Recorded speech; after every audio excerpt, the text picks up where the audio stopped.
फडणवीसांनी शेतकऱ्यांना फसवण्याची परंपरा मोदीनंतर तशीच महाराष्ट्रामध्ये कायम ठेवलेली दिसते। विधानसभेच्या निवडणुकीच्या काळामध्ये कोल्हापूर जिल्हा शक्तीपीठ महामार्गातून वगळल्याचं नोटिफिकेशन काढलेलं होतं, परंतु आता नव्यानं नोटिफिकेशन काढलेलं आहे। त्यानुसार पवनार ते पत्रादेवी हा शक्तीपीठ महामार्ग 802 किलोमीटरचा होणार आहे।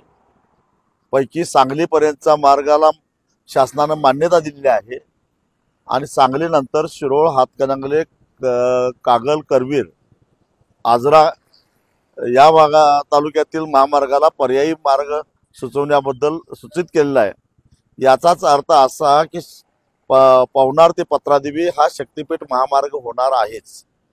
हा लढा केवळ कोल्हापूर जिल्ह्याला वगळण्यासाठी नव्हताच आणि कधीही असणार नाही। जोपर्यंत शक्तीपीठ महामार्ग पूर्णपणे रद्द होत नाही तोपर्यंत लढा हा चालूच राहणार आहे। महाराष्ट्राला कर्जाच्या खाईत लोटणारा हा महामार्ग आहे। 50,000 कोटीचा भ्रष्टाचार करणारा हा महामार्ग आहे आणि त्यामुळे हा महामार्ग होणार नाही।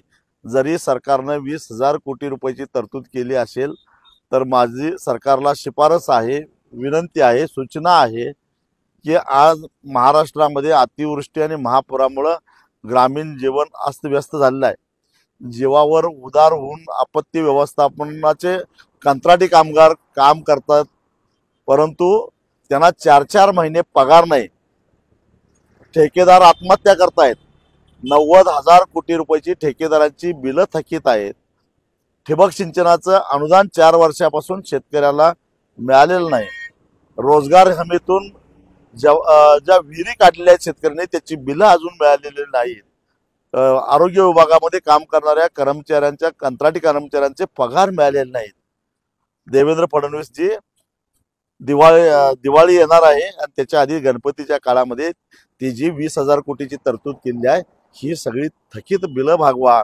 शक्तीपीठ महामार्ग होऊन देणार नाही, नाही म्हणजे नाही।